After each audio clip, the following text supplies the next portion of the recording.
Alright YouTube, just finished up our 20-second penny box, and let's jump right into the copper results. Right now you're looking at the 1982 to 1996 Canadian pennies. In total we had 488 of those. For the Canadian 1980 and 81s we had 66, so not too bad, a little lower than usual. Like to get around 100.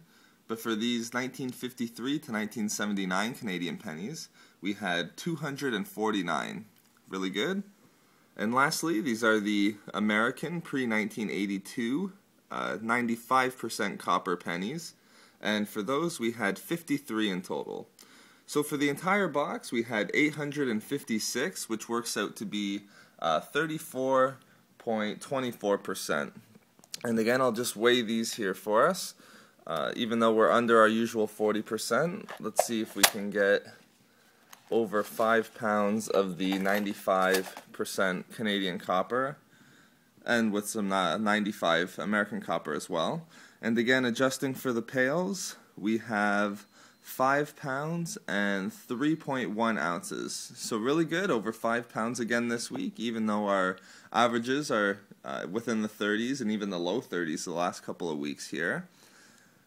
But again, we did pretty good on some of the nicer finds with our King George VI and wheat pennies, and also a couple others. Let's move over, and again, we'll start with the 4 King George VI pennies. And again, the first one, we have a 1942, a 1943, a 1944, and lastly, 1946 for the Canadian King George VI pennies. So really happy with that.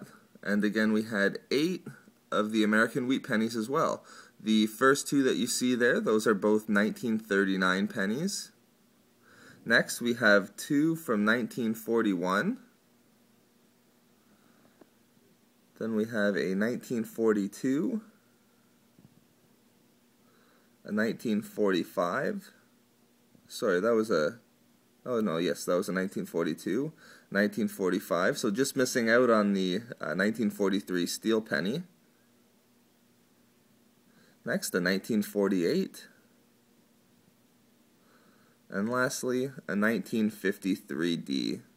So a lot of wheat pennies and King George VI pennies in the 1940s, but next we have 6 of the 1982 American pennies. And if you haven't seen our previous videos, we keep these off to the side and separate from the other pre-1982 American pennies, simply because in this year they can be either the 95% copper pennies or they can be the zinc pennies. They kind of change production, I believe, 3/4 of the way through the year. You can tell by flipping them with your nail and listening for a really distinct ring from the copper pennies and more of a dullness from the zinc ones, or you can just drop them on the table and listen for the same ring. But we prefer to weigh them, so we keep them all off to the side and just weigh them when we can. We also had 2 2009D American pennies as well, and again I'm just going to flip these around just because they, well, they both have the Lincoln portrait. They have different kind of pictures on this side here. One is Lincoln, I believe, sitting on a log reading a book on the right there, and then also a log cabin on the left.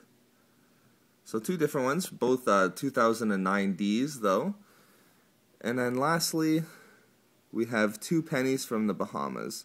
We have a 1995 on the left, and then a 2004 on the right.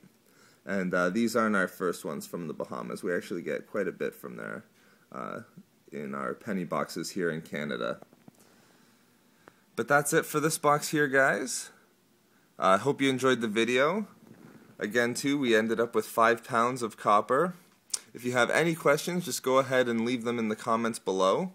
And also, too, if you haven't subscribed to the channel yet, we'd really appreciate it if you did. Alright, thanks a lot for watching, guys. Have a great weekend, and we'll talk to you soon.